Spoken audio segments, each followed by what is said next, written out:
আসসালামু আলাইকুম বন্ধুরা, আজকে আমি 250 মতো ছোলার ডাল নিয়েছি। ছোলার ডালের হালুয়া করছি। ডালটাকে আমি ভিজিয়ে দিচ্ছি।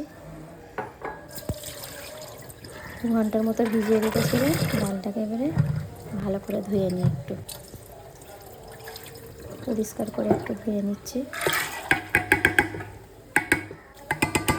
এবারে ঢেলে দিচ্ছি, একটু সিদ্ধ করতে দেবো ডালটাকে।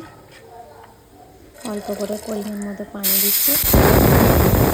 2 থেকে 3টে সিটি দিয়ে নিলাম। দেখুন ডাল আমার সিদ্ধ হয়ে গেছে। এবার পানিগুলোকে আমি ঝরাতে দিচ্ছি, ততক্ষণ একটু ডালটা ঠান্ডা হোক।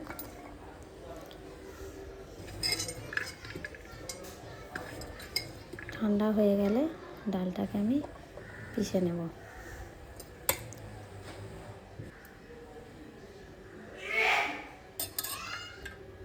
এবার মিক্সারে দিয়ে দিচ্ছি।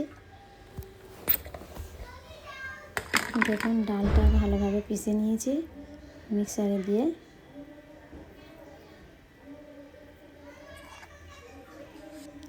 ডালটাকে একটা কড়াই দিয়ে এবার ভাজা ভাজা করে নেব। হালকা লো ফ্লেমে রেখে করতে হবে, যতক্ষণ না লাইট ব্রাউন কালার হয়ে যাচ্ছে, হালকা বাদামি মতো ভেজে নিতে হবে। ততক্ষণ একটা ফ্লেভার ছাড়বে ডাল ভাজার। দেখুন ডাল ভাজা হয়ে গেছে। ডালটা ততক্ষণে ঠান্ডা হোক।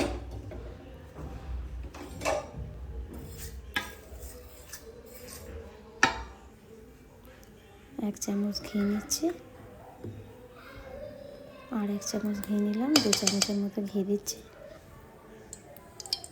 2টে এলাচ দিয়ে দিলাম। 2টো তেজপাতা দিয়ে দিচ্ছি ছোট ছোট সাইজের। একটু দালচিনি দিলাম। ঘিয়ের সাথে ভালো করে ভেজে নিচ্ছি।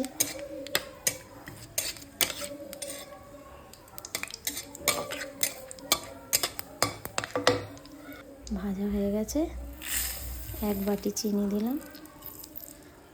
যতটা পরিমাণে ডাল নেব ততটা পরিমাণে চিনিটা দেব, তবে স্বাদটা ভালো হবে, মিষ্টির পরিমাণটা ঠিকঠাক হবে। অল্প একটু পানি দিয়ে দিচ্ছি, চিনিটা যাতে গলে যায়।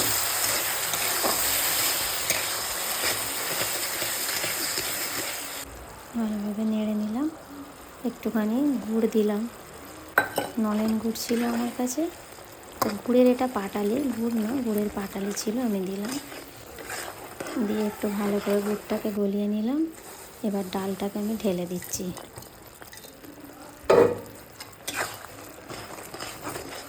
ডালটা ভালোভাবে মিক্স করে নেব।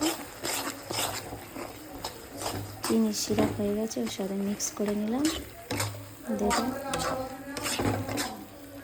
ভালো করে লো ফ্লেমে রেখে হালুয়া করছি। লো ফ্লেমে হালুয়া হয়ে এসছে। দেখুন ডালের হালুয়া হয়ে গেছে, রেডি। আমি প্লেটে সার্ভ করছি। আমার হালুয়াটা কেমন হয়েছে আপনারা দেখে কমেন্ট করবেন। আমার হালুয়াটা যদি ভালো লাগে, ডালের হালুয়া, তো আপনারা আমার চ্যানেলটিকে সাবস্ক্রাইব করবে, লাইক করবে, শেয়ার করে দেবেন। কেমন হয়েছে আমার ডালের হালুয়াটা আপনারা অতি অবশ্যই জানাবেন। আপনাদের যদি আমার এরকম রেসিপি দেখতে ভালো লাগে, রান্নার বা নিত্য নতুন রেসিপি দেব, আপনাদের পছন্দ হলে আমি আরও কিছু ভিডিও ছাড়ব।